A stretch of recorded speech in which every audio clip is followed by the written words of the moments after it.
Hola, buenas tardes. Los invito a hacer nuestro ratito de oración.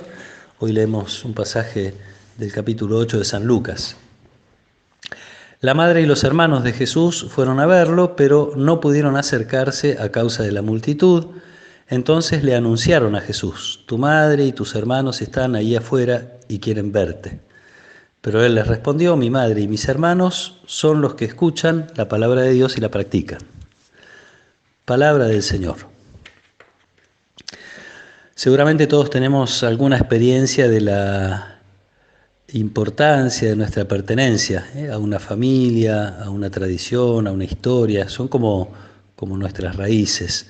Esto que está un poco como en la sangre, del ser humano, está muy marcado y muy profundizado en el pueblo de Israel, no solo en tiempos de Jesús, en toda la historia del pueblo de Israel, esta certeza de ser entre todos los pueblos de la tierra el pueblo que Dios eligió para revelarse, para darse a conocer. Una alianza que está celosamente guardada en aquellas tablas de la ley, grabada en piedras, guardadas en el Arca de la Alianza, en el Templo de Jerusalén.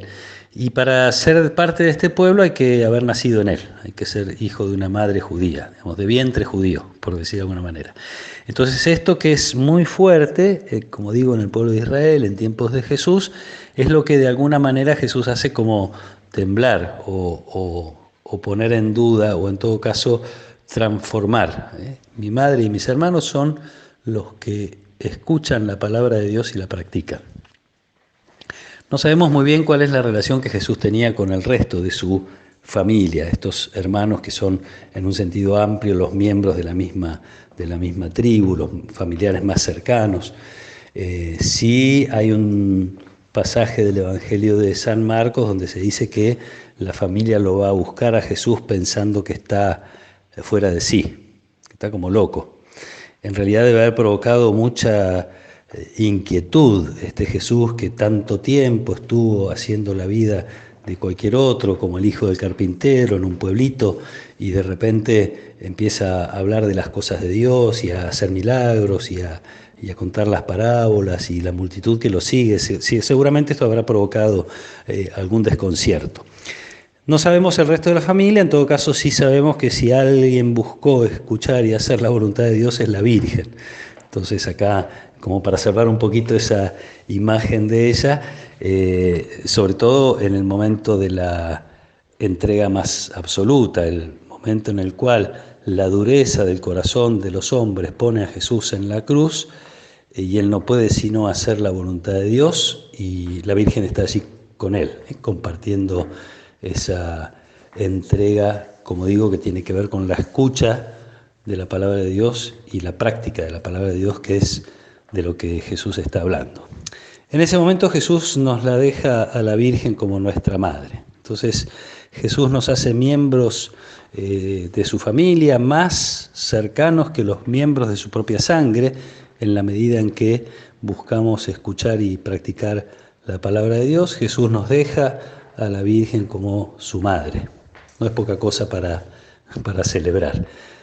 Y por otro lado, me parece que esta conciencia de este regalo que Dios nos hace a través de Jesús, también a la luz de este pasaje del Evangelio, puede como mantenernos alertas a que no nos acostumbremos. Quiere decir que nuestra cercanía con Dios, el conocimiento de su palabra y de su voluntad, no nos hagan pensar que con eso ya está todo resuelto, como podría pensar en su tiempo algún miembro del pueblo de Israel. Si soy parte del pueblo elegido, ya estoy salvado. Sino que esta conciencia de ser miembros de la familia de Dios, con esos vínculos tan fuertes de los que Jesús está hablando, nos tenga atentos, nos tenga como permanentemente dispuestos a escuchar nuevas cosas de Dios, a prestar cada vez más atención a su palabra, a buscar cada vez más cumplir su voluntad. Creo que es algo que podemos pedirle hoy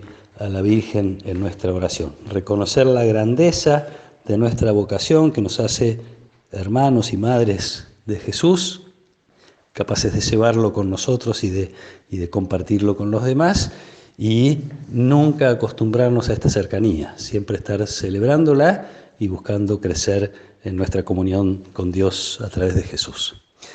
Que el Señor nos acompañe en esta tarde, que los proteja y los bendiga, en el nombre del Padre, y del Hijo, y del Espíritu Santo. Amén.